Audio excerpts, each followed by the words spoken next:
പച്ചപ്പണിഞ്ഞ വിശാലമായ പാടശേഖരങ്ങൾക്ക് നടുവിൽ പ്രകൃതിയും ഭക്തിയും ഒന്നാകുന്ന ഒരു പുണ്യഭൂമി, മനസ്സിന് ശാന്തിയും കുളിർമയും നൽകുന്ന ദിവ്യമായ അന്തരീക്ഷം. ഇതാണ് തൃശ്ശൂർ മുളങ്കുന്നത്തുകാവിലെ ശ്രീനാരായണപുരം മഹാവിഷ്ണു ക്ഷേത്രം. 1600-ലധികം വർഷത്തെ പഴക്കമുണ്ടെന്ന് വിശ്വസിക്കപ്പെടുന്ന ചരിത്രവും ഐതിഹ്യവും തുടിക്കുന്ന പുരാതനമായ ഒരു പുണ്യസങ്കേതം. വിളിച്ചാൽ വിളിപ്പുറത്തെത്തുന്ന, ആശ്രയിക്കുന്നവർക്ക് വലിയ അനുഗ്രഹമൂർത്തിയായി നിലകൊള്ളുന്ന സാക്ഷാൽ ശ്രീനാരായണപുരത്തപ്പൻ. അടുത്ത കാലത്തായി ഈ പുണ്യസന്നിധിയിൽ നാട്ടുകാരുടെയും വിദേശത്തുള്ള പ്രവാസികളുടെയും കൂട്ടായ്മയിൽ നടന്ന അത്യത്ഭുതകരമായ മാറ്റങ്ങൾ എന്തൊക്കെയാണ്? ഒപ്പം 16 വർഷങ്ങൾക്ക് ശേഷം ഈ ക്ഷേത്രത്തിൽ അടിയന്തിരമായി പൂർത്തിയാക്കേണ്ട വലിയ ദേവകാര്യം എന്താണെന്നറിയാൻ ഈ വീഡിയോ ഒട്ടും സ്കിപ്പ് ചെയ്യാതെ അവസാനം വരെ കാണുക. പണ്ട് അവണാവ് എന്ന നമ്പൂതിരി ഗ്രാമത്തിൻ്റെ ഉപാസനാമൂർത്തിയായിരുന്നു ശ്രീനാരായണത്തപ്പൻ. കാലാന്തരത്തിൽ ഗ്രാമമില്ലാതാവുകയും ക്ഷേത്രം നാശത്തിൻ്റെ വക്കിലെത്തുകയും ചെയ്തപ്പോഴും ഭഗവാന്റെ അദൃശ്യ ചൈതന്യം ഈ മണ്ണിൽ നിറഞ്ഞു നിന്നു. രാത്രികാലങ്ങളിൽ ക്ഷേത്രത്തിൽ നിന്ന് ദേവവാദ്യങ്ങളും പ്രകാശവും ഉയർന്നു കേട്ടിരുന്നതായി അനുഭവസ്ഥരായ പഴമക്കാർ പറയാറുണ്ട്. പിൽക്കാലത്ത് 1985 സംപൂജ്യ ചിന്മയാനന്ദ സ്വാമികൾ ഈ സന്നിധി സന്ദർശിച്ച് അനുഗ്രഹിച്ചതോടെയാണ് ക്ഷേത്രത്തിന് പുതിയൊരു ഉണർവുണ്ടാകുന്നത്. തുടർന്ന് 1997 ഒരു വിഷുദിനത്തിൽ നാട്ടുകാർ ഒത്തുചേർന്ന് ക്ഷേത്ര സംരക്ഷണ സമിതി രൂപീകരിക്കുകയും നിത്യപൂജകൾ പുനരാരംഭിക്കുകയും ചെയ്തു. യജ്ഞ സംസ്കാരത്തിൻ്റെ അപൂർവ ചരിത്രവും ഈ മണ്ണിൽ അലിഞ്ഞു ചേർന്നിട്ടുണ്ട്. 2004 ഈ ക്ഷേത്രാങ്കണത്തോട് ചേർന്നുള്ള വിശാലമായ പാടശേഖരത്തിൽ വെച്ചാണ് അതിപ്രസിദ്ധമായ അഗ്നിഷ്ടോമ സോമയാഗം നടന്നത്. അന്ന് ഈ നാട്ടുകാരുടെ മുഴുവൻ വലിയ കൂട്ടായ്മയും സഹകരണവും കൊണ്ടാണ് അത്രയും വലിയൊരു യജ്ഞം ഇവിടെ വിജയകരമായി പൂർത്തിയായത്. ആ യാഗാഗ്നിയുടെയും മന്ത്രധ്വനികളുടെയും പുണ്യം ഇന്നും ഈ മണ്ണിൽ തുടിച്ചു നിൽക്കുന്നുണ്ട്. കാലപ്പഴക്കം കൊണ്ട് ഭഗവാന്റെ വിഗ്രഹത്തിന് ചെറിയ ജീർണതകൾ വന്നിരുന്നത് ദേവപ്രശ്നത്തിൽ കണ്ടിരുന്നു. അതിനുള്ള പരിഹാരമായി വിഗ്രഹത്തിൻ്റെ കേടുപാടുകൾ തീർത്ത് ഇപ്പോൾ മനോഹരമായ തങ്കഗോളങ്ങൾ ധരിപ്പിച്ചു കഴിഞ്ഞു. ഒപ്പം തകർച്ചയിലായിരുന്ന മുഖമണ്ഡപം വാസ്തുപ്രകാരം പുനർനിർമ്മിക്കുകയും ചോർന്നൊലിച്ചിരുന്ന മേൽക്കൂരയിലെ പഴയ മരങ്ങൾ മാറ്റി പുതിയ ഓടുകൾ മേഞ്ഞ് വൃത്തിയാക്കുകയും ചെയ്തു. നാട്ടുകാരുടെയും വിദേശത്ത് ജോലി ചെയ്യുന്ന നാട്ടിലെ പുതുതലമുറയുടെയും ചില ഭക്തരുടെയും വലിയ സഹായത്തോടെയാണ് ചുരുങ്ങിയ സമയത്തിനുള്ളിൽ ഇതെല്ലാം സാധ്യമായത്. ഇതിന് സുമാർ ഒരു 1600 കൊല്ലത്തോളം പഴക്കമുണ്ടെന്നാണ് അനുമാനിക്കപ്പെടുന്നത്. ഈ ക്ഷേത്രത്തിലെ പ്രതിഷ്ഠ മഹാവിഷ്ണു പൂർണ്ണ രൂപത്തിലുള്ള വിഗ്രഹമാണ്. കാര്യങ്ങൾ നവീകരണമായിട്ടുള്ള കുറേ പ്രവൃത്തികൾ ഒക്കെ നടത്തിയവർ ഇപ്പോൾ കുറച്ച് ഭക്തജനങ്ങളുടെ സാന്നിധ്യം ലഭ്യമായിട്ടുണ്ട്. പിന്നെ ഇവിടെ മിഥുന മാസത്തിലെ അത്തം നക്ഷത്രമാണ് ഇവിടുത്തെ പ്രധാന പ്രതിഷ്ഠാ ദിനം. ആ ദിവസം ഇവിടെ ആചാരപ്രകാരമുള്ള എല്ലാ പൂജകളും കർമ്മങ്ങളും എല്ലാം നടത്തി ഒരു മുടക്കും കൂടാതെ നടത്തി വരുന്നുണ്ട്. 30 വ്യാഴാഴ്ച ദിവസങ്ങളിൽ ഭക്തജനങ്ങളുടെ സ്പോൺസറായിട്ട് കാലത്തെ പ്രഭാത ഭക്ഷണം കൊടുക്കുന്നുണ്ട്. അപ്പോൾ അന്ന് ഏറെക്കുറെ ഒരു 100-ൽ പരം ആൾക്കാരാണ് വരുന്നത്. അന്നത്തെ ദിവസം നമ്മളിവിടെ നാമജപം, അഖണ്ഡ നാമജപം നടത്താറുണ്ട്. പിന്നെ ഇപ്പോൾ നാരായണ സമിതി വന്ന് നാരായണീയവും ഗീതാപാരായണവും ചെയ്യുന്നുണ്ട്. അഷ്ടമംഗല പ്രശ്നപ്രകാരമാണ് നമ്മൾ എല്ലാ കാര്യങ്ങളും ചെയ്തു വരുന്നത്. അതിലിനി നവീകരണ കലശം ബാക്കിയുണ്ട്. പിന്നെ ഈ ബലിക്കല്ല് മാറ്റലിൻ്റെ ബാക്കിയുണ്ട്. അപ്പോൾ ഇതുവരയ്ക്ക് ഭഗവാന് പഞ്ചലോഹ വിഗ്രഹം ചാർത്തി കേടുപാടുകൾ തീർത്ത് മറ്റേ അഷ്ടബന്ധട്ട് ഉറപ്പിച്ചതിന് ശേഷം പഞ്ചലോഹ വിഗ്രഹം ആക്കിയിട്ടുണ്ട്. പിന്നെ സോപാനം പിത്തള പൊതിഞ്ഞു, കഥകൾ മാറ്റി, പിന്നെ ഉള്ളിൽ മുഴുവൻ കുണ്ടും കുഴിയും പഴയ കാലത്ത് കിടന്നിരുന്നതെല്ലാം മാറ്റി അതിൽ ശില വിരിച്ചിട്ടുണ്ട്.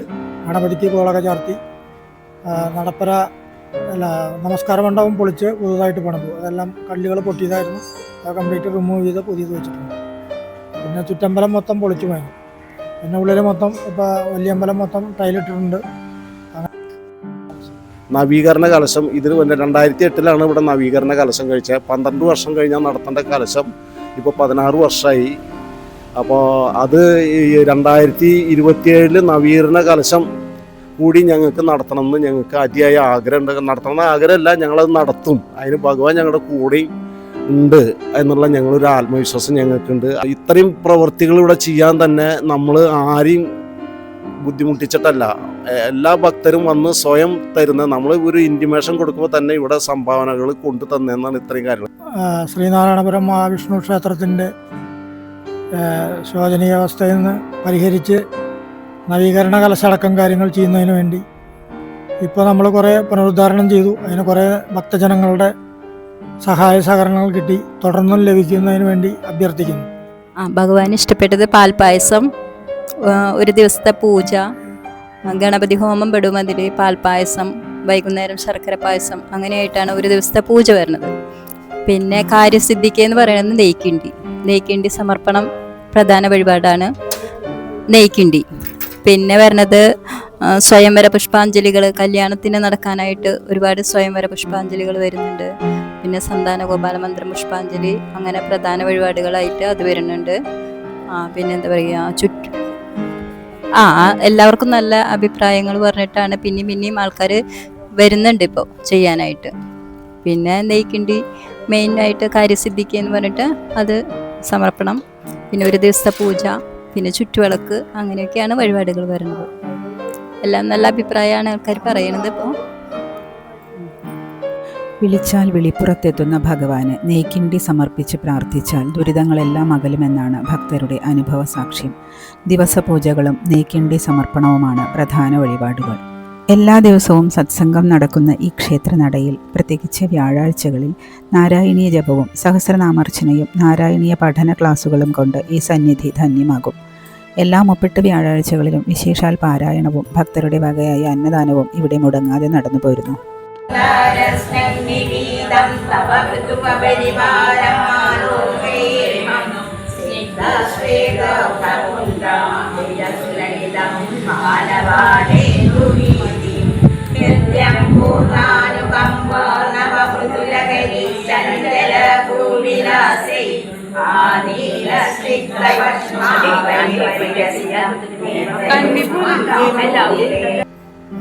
മാക്സിമം പറ്റാവുന്നത്ര പണികൾ ഇതുവരെ എല്ലാവരും സഹായത്തോടു കൂടി നടന്നിട്ടുണ്ട്.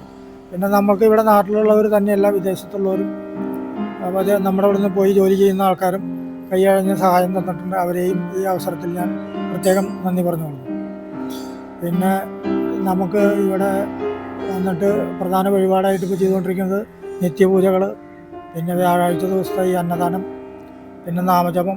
ഭഗവാന് ഇഷ്ടം അന്നദാനവും നാമജപവുമാണ് പ്രധാനപ്പെട്ട ആൾക്ക് ഏറ്റവും കൂടുതൽ ഇഷ്ടം. അപ്പം അതനുസരിച്ച് ഇവിടെ പ്രായമായവരൊക്കെ വന്ന് നമുക്ക് സഹകരിച്ച് കാര്യങ്ങൾ ചെയ്തു പോകും. കാരുണ്യമൂർത്തിയായ ഈ നാരായണത്തപ്പൻ്റെ ഈ സന്നിധിയിൽ ഇനിയും പൂർണ്ണമാക്കാൻ ചില പ്രധാന ദേവകാര്യങ്ങൾ ബാക്കിയുണ്ട്. ഇവിടുത്തെ പ്രധാന ബലിക്കല്ലിൽ വലിയ വിള്ളലുകൾ വന്ന് അത് ചരിഞ്ഞ അവസ്ഥയിലാണ്.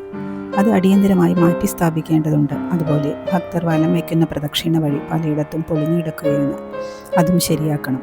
ഏറ്റവും പ്രധാനമായി ഒരു ക്ഷേത്രത്തിൽ 12 വർഷം കൂടുമ്പോൾ നടക്കേണ്ട നവീകരണ കലശം ഇവിടെ നടന്നിട്ട് ഇപ്പോൾ 16 വർഷം പിന്നിടുന്നു. അടിയന്തരമായി ഈ കലശാഭിഷേകം നടത്തിയാൽ മാത്രമേ ക്ഷേത്ര ചൈതന്യം പൂർണ്ണതയിൽ നിലനിർത്താൻ സാധിക്കൂ. ഭഗവാന്റെ പ്രത്യക്ഷ അനുഗ്രഹമുള്ള ഈ മണ്ണിലെ ചൈതന്യം നിലനിർത്താനും അവശേഷിക്കുന്ന ദേവകാര്യങ്ങൾ ഭംഗിയായി പൂർത്തിയാക്കാനും ഭക്തജനങ്ങളുടെ സഹായം അനിവാര്യമാണ്. ലോകത്തിൻ്റെ ഏത് കോണിലിരുന്നാണെങ്കിലും ഈ ശ്രീനാരായണപുരത്തപ്പൻ്റെ പുനരുദ്ധാരണ പ്രവർത്തനങ്ങളിൽ പങ്കാളികളാകാൻ മനസ്സുവെക്കണമെന്ന് എല്ലാ ഭക്തജനങ്ങളോടും വിനയപൂർവ്വം അപേക്ഷിക്കുന്നു. നിങ്ങളാൽ കഴിയുന്ന ചെറിയൊരു സമർപ്പണം പോലും ഈ പുരാതന ക്ഷേത്രത്തിൻ്റെ വലിയൊരു മാറ്റത്തിന് കാരണമാകും. ഭഗവാന്റെ കാരുണ്യം എന്നും നിങ്ങളുടെ കുടുംബത്തിന് തുണയാകട്ടെ. നന്ദി, നമസ്കാരം.